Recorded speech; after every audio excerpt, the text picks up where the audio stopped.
Ассалаумағалейкум, құрметті ағайын. Америкадағы жігіт арнасына қош келдіңіздер. Сіздермен хабарласпағалы көп болды, қол тимеді. Бала шаға дегендей жұмыс, нан табу. Мен қазір балаларымды мына жерден алып келіп, екпе салдырып жүргем. Мына ковидке қарсы. Соны Калифорнияның билігі өте қатаң. 12 жастан жоғары қарай екпені салдырмасаң ковидке мектепке тыйым саламыз келуге деді. Соны амалсыз соны салдырып жатырмыз енді, Pfizer'ді. Бүгінгі тақырып кімге Америкаға келу тиімді, кімге Америкаға келу тиімсіз болып табылады, менің ойымша. Яғни менің өз пікірімді білдіргім келеді.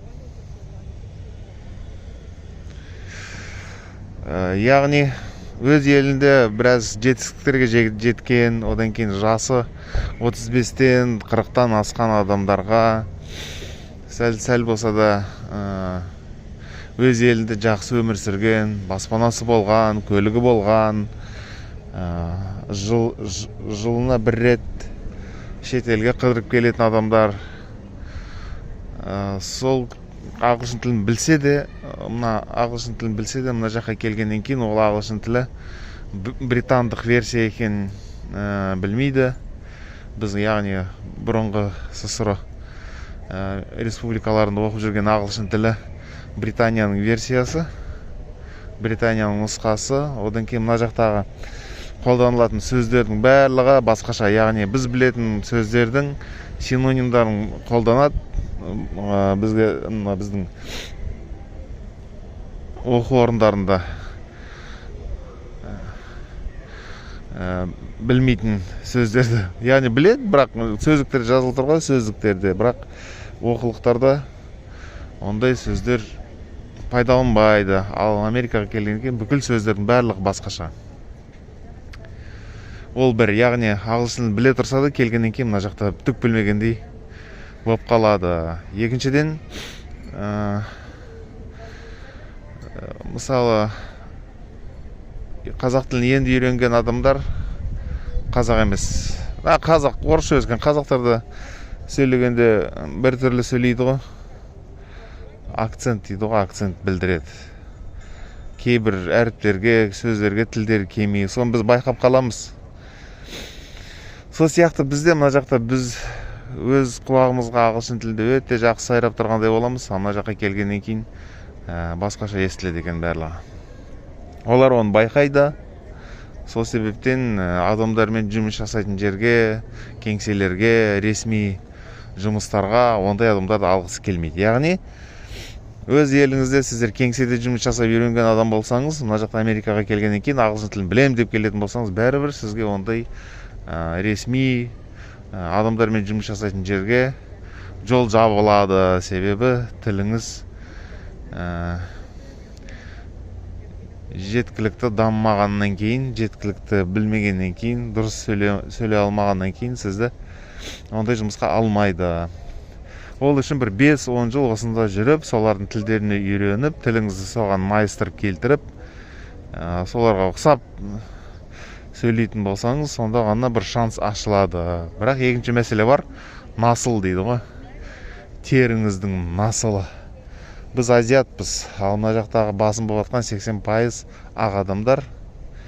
Қазаққа жат нәрсе расизм, насылшылдық. Бұларда қатты дамыған. Мысалы, біздің қазақ елінің мәселесі, қиындығы, кейбір қазақтардың проблемасы рушылдық болса, өз қазақтарға көре алмаушылық болса, мына жақтағы қатты дамыған проблема яғни басқа насылды адамдарға жақсы қарамайды, яғни жақсы көзбен қарамайды. Екінші сорттағы адам сияқты қабылдайды оларды. сондай мәселе бар. Яғни сіз азиат болып келіп, мына жақта қырам жоям, жұмыс бабында жақсы карьера жасаймын дейтін болсаңыз, ол бостандырақ, ондай болмайды. Яғни қорытындысы сондай өз елінде біраз жетістікке жеткен, жақсы табыс тапқан, айтайық, жеңіс көрген, бір шеңберлерге жеткен адам болса, мына Америкаға келіп, кәдімгі қарапайым қара жұмысшылармен бірдей тең болып қалады деңгейі. Ал ол адам ондайға дайын емес. Мысалы, мен өзім туралы айтып жатырмын. Мысалы, мен 17 жыл бір шетелдің компаниясының өкілдігінің бас директоры болдым. Өте жақсы, мықты жұмыс жасадым. Ағылшын тілінен оқулық жасадым, продюсер болдым. Тарихта қалдым. Заманауи қазақ дәстүрлі музыкасын электрондық домбыраға көшіріп, жетігенге көшіріп, топтарды жасап, сондай бір жетістіктерге жетіп, мына жаққа келіп, дәл сондай жетістіктерге жетем десем, сөйтсем бостандырақ далбаса екен. Көңілім қалды, өз-өзімнен көңілім қалды, себебі ақымақтық жасаппын. Сондай нәрсеге сеніп. Сөйтсем, біз пропагандаға еріп, өз ақылымызды қоспай, осында келеді екенбізді, сөйтіп алданып қалады екенбіз. Ал енді әрбір адам тағдыры ондай болмайды ғой, мысалы үшін. Басқа біреулер, айтайық, мысалы, менің өз 4-5 дипломым бар тағы. Біреусі банка саласында, біреусі құрылыс саласында, біреусі байланыс саласында, біреусі магистрлік Голландияда оқып келдім, MBA дейді ғой, бизнесті меңгеру жағынан диплом бар. Яғни бұның барлығы мына жақта құнсыз, яғни сол дипломың бар деп ешкім жерге алмайды сізді. Кәдімгі қап-қара жұмыс жасап жүре бересіз. Ешқандай айырмашылығы жоқ. Біздің елге келеді ғой, басқа елдердің жұмыс жасауға. Сол сияқты қиын болады екен осында. Енді сол енді, бірақ өз елімізді мысалы айтайық, үлкен көліктерді, жүк таситын көліктерді айдап жүрген адамдар осында келсе жақсы өмір сүріп кетеді. Өйткені айлықтар жақсы, үйреністі жұмыс болса. Электриктер, құрылысшы, кәдімгі мынандай жұмысшылар бар, құрылыс жасайтын. Мынандай плитка салатын әртүрлі. Одан кейін ағашпен жұмыс жасай алатын адамдар, қолмен жұмыс жасайтын адамдар, олар онша-мұнша жұмыс мына жақта табылады оларға. Өйткені қара жұмысшылар жұмыс таба алады жақта. Ондай жұмыс орындар көп. Ал кеңседе тікұшақ дейді ғой, вертолет. Аспанда өте көп жүреді, Лос-Анджелесте осындай тікұшақтар. Қатты дамыған ғой бұл ел әуе көлігінің саласы өте мықты дамыған жақта. Ар-бері жүреді күнде, тұтын таппай. Сол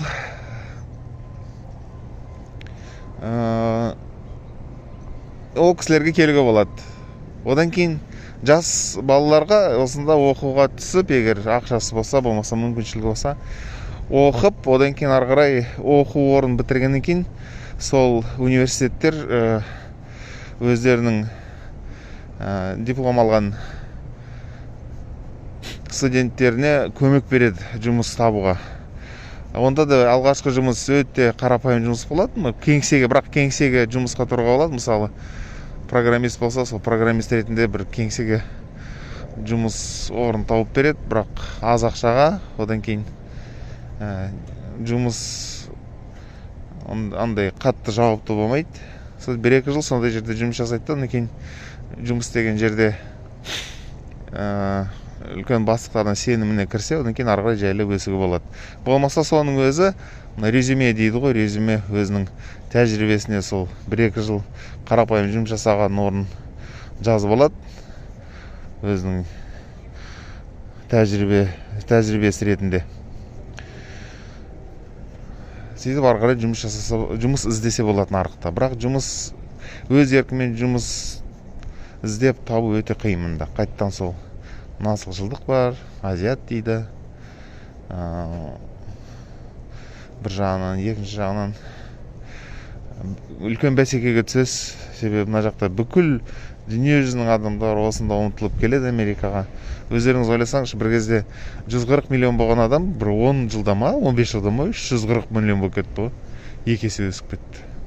Мүмкін қателесетін шығармын, бірақ айтайық, 100 жылда көбейген ел емес, бір кездерде 200 миллион болған шығар. Бірақ 200 миллионнан 340 миллионға бір аз уақытта жетіп алды сол көрсеткіштерге. Не, оған 50 жыл кеткен жоқ, бір 10-15 жыл, 20 жыл кетті ма, оны қарау керек енді, қарасаңыз болады. ақш-тың адам саны қанша деп терсеңіз көресіз, қай жылда қанша болған. Яғни үлкен бәсекеге түсесіз. Сол себептен жас балаларға келуге болады деп ойлаймын. Енді тағы бір айтып кететін нәрсе, жастарға болсын, үлкендерге болсын, мықтыларға болсын, әлсіздерге болсын, бұл басқа мемлекет, мұхиттың ар жағы. Мысалы, қазірдің өзінде билет алатын болсаңыз, елге бір адамға ары бері $1000 асады.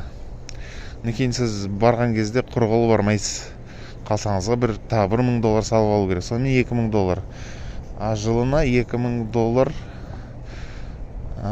тауып, артық қалтаға салып, елге барып тұру керек. Еш болмаса бір рет. Бірақ ол аздық қылу мүмкін біреулерге. Біреулер мысалы жылына 2 рет барғысы келеді. Яғни 4000. Енді ары бері көбейткенде $5000 дейік. Яғни $5000 2 рет баратын болсаңыз елге, сонымен сол ақша кетеді. Ал қара жұмыс жасап жүрген адамдарға ол $5000, айтайық $2000 дейікші болмаса, соның өзін табу артық ретінде, яғни жинап, соны ешқайда жұмсамай елге барам деп жинайтын болса, соның өзінде қиналады кәдімгідей. Мына жақта ойланбаңыздар, ағаштың үстінде ақша өседі деп, ондай жоқ. Тас көтерсең астында ақша жатыр деген ондай әңгіме жоқ мына жақта. Мен шын айтайын, өзім елде әйтеуір Алла тағала өз еліңде өмір сүрсең береке береді екен. Өз қара басым тәжірибемді айтып отырмын ғой. Тәжірибемді айтып отырмын сіздерге. Ақшаны табу үшін қиналдым, бірақ қатты қиналған жоқпын да. Мына жақта қатты қиналып жатырмыз. Оңай емес, ақшаның құнын біле бастадым. Мысалы, Қазақстанда $20-50 андай көп ақша болып көрінбейтін да, мына жақта кәдімгідей ақша ғой, кәдімгідей ақша. Ойланып қаласың ғой. Қойшыма $20 тұрады екен, қойша алмай қояйын деп. Қазақстанда ондай болмайтын. Алла өзі кешірсін. Сөйтіп, енді өздеріңіз ойлай беріңіз. Некен бұл блогерлерді қарайтын болсаңыз, Американы мақтай береді. Ол психологиялық мәселе. Себебі адам өзінің ұтылғанын айтқысы келмейді. Адам өзінің қиналғанын, болмаса жеңімпаз емес екенін көрсеткісі келмейді. Әрдайым қарық болғанын, мақтанып, аз нәрсені көбейтіп айтқысы келеді. Сол себептен олар мақтай береді және мақтана береді. О, мына жақта мықты, қарық болдық, үйттік, бүйттік, жеңдік, мұны айырдық, анау деп айтады. Дал баса бәрі. Негізі мына мектеп, мен жүріп жатқан жер, мына мектепте медпункт бар, сол жерде екпе салады. Басқа бір бөтен мектеп, мына жаққа, осы мектепке бармайды мен балаларым, басқа мектепке барады. Сол ағайын, соны біліңіздер. Қазақта бір сөз бар ғой, о жақта барсаң, алтын бар дейді, барсаң бақыр да жоқ. Осыған ұқсайды. Одан кейін бізде қазақтар адам баласы дейді. Мысалы, ой, мына орыс екен ғой, ой, мына өзбек екен ғой деп айтпаймыз.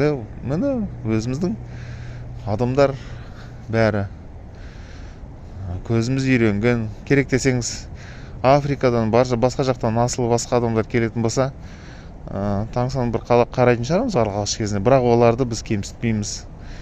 Оларды былай айтқанда шеттетпейміз. Қазақта ондай қасиет жоқ. Сол енді өзімде ондай қасиет болмағаннан кейін мына жақтағы расизмге, насылшылдыққа көзім жеткеннен кейін жаман болып қалдым, бар ғой. Деңгей өте төмен. Деңгейі, түсінігі, сана сезімі сол жағынан адамшылықтан өте төмен адамдар екен да Америкада. Бірақ оның барлығы ондай емес, жартысы сондай. Жартысы оны түсінеді, оның бәрі дұрыс емес екен. Бірақ кәдімгі жартысы ұстап тұр осы Американың жартысын сондай адамдар. Мен өз сезімім, пікірім. Сол себептен олар қазаққа дейін өсу керек бұл қоғамға. Енді насылшылдық, ұлтшылдық ауыр ғой негізі. Әрине ұлтшылдық керек қой. Мысалы үшін Ресейде орыс достарымыз ұлтшыл болмаса, Ресей болмай қалады. Өзбекстанда өзбек бауырлар ұлтшыл болмаса, Өзбекстан болмай қалады. Қырғыздар ұлтшыл болмаса, Қырғызстан болмай қалады. Қазақстанда да қазақтар сәл ұлтшыл болмаса, Қазақстан болмай қалады. Ол табиғи нәрсе, бірақ ол ұлтшылдық басқа ұлттарды кемсітумен емес, басқа ұлттармен бірге жұмыс жасап, бірге ынтымақтас тіршілікке шақыру арқылы жұмыс жасауы ұлтшылдық сол. Тілімізді сақтау. Бірақ ешкімді шеттету емес мәселе. Бірақ түбінде бәрібір ұлттық мүдделерді қорғауға мәжбүр боламыз. Ол өмір сондай. Бос жер иесіз қалмайды. Иесі табыла қалады, егер бос жер болып қалса дүниеде. Бірақ бос жер жоқ дүниеде. Әрбір жердің өзінің қожайыны бар, егесі бар. Соны ұмытпайық. Яғни сондай барлық елдерге, бүкіл ұлттарға тән ұлтшылдық табиғи нәрсе деп ойлаймын, ода тұрған еш нәрсе жоқ. Бірақ оны қатты сыртқа шығарып, соны мәселе қылып айтқанда адамдарды ренжіту деген қазақтарда жоқ деп ойлаймын. Енді 90%-ында жоқ деп ойлаймын. 10% қуатын шығар. Бірақ қазақ елде ондай жоқ. Сол себептен мен қазақ болғаннан кейін, мына жаққа келгеннен кейін, сол насылшылдық, ұлтшылдықтан ары кеткен нәрсе ғой енді. Соны көріп, жағамды ұстадым. Сол себептен қатты елімді сағынып кеттім. Өз елімнің қадірін түсіне бастадым. Енді балаларымды осында оқытып жатырмын сіздерге, енді жастарға келсе болады деп жатырмын ғой. Мен өз балаларымды осында оқытып жатырмын. Солар диплом алса осында, мамандық алса, бір керекті маман болатын шығар, өздерінің нанын табатын шығар деген үмітпен жүрміз ғой осында. Ал былай мен әке-шеше ретінде біз осында келіп ұтылдық. Біз үшін болашақ өте аз, шамалы, шектеулі. Орысша перспектива дейді ғой.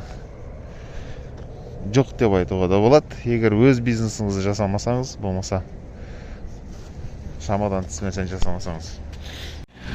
Әңгімемізді жалғастырайық. Балама екпе салдырып, бері алып шығып келгеннен кейін біраз әңгіме қылып, дәрігермен баланы мектепке апарып тастадым. Айтпақшы, мектепке бармай қалса, сол дәрігерлерден анықтама алу керек. Қағаз, соны алып, апарып тастадым мектепке. Қазір енді жанармайын құйып жатырмын. Жанармай құятын станция. Бұл жақта пистолетчиктер жоқ, айтпақшы, тағы бір айтып кетейін. Өзіңіз жұмыс жасайсыз, мына жерге карточкамен төлейсіз. анан көлікке шлангын тығасыз да өзіңіз басасыз, толғаннан кейін орнына қоясыз. Яғни сіз үшін ешкім жасамайды бұл жұмысты. Әңгімеміз жалғастырайық онда. Кімге келу Америкаға тиімді, кімге тиімсіз. Сол енді әңгіме қылып кеттім ғой. Мына балаларымды осыны оқытып, бір жақсы маман жасап, инженер жасап, елге апарып үйлендіріп, ары қарай болмай баратса, енді жарты жыл Америкада жұмыс жасап, жарты жыл Қазақстанда жүргенін қалаймын. Өзімде сондай жоспар құрып жатырмын.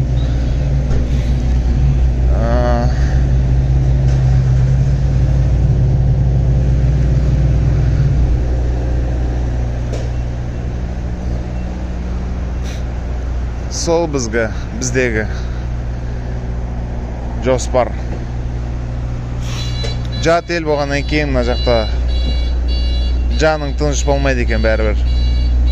Ана жақта туысқандарыңды ойлайсың, сағынасың, елің сағынасың бәрібір. Ата мекенге, сары топырағыңа ешнәрсе жетпейді екен, сары далаға. Сен мына жақта жат екеніңді мына жақта адамдар да түсіндіреді саған, жағдай да түсіндіреді. Сондай әңгіме. Сол себептен егер жас болса адам келіп, жұмыс жасап, оқып, біраз тәжірибе жинап кетсе болады. Бірақ бәрібір кейін зейнетке шыққаннан кейін елге барып, елде қартайып, өліп көміл керек деп ойлаймын.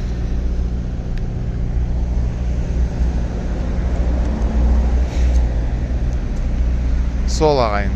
Келесі кездескенше арнамда қалыңыздар, сау болып тұрыңыздар.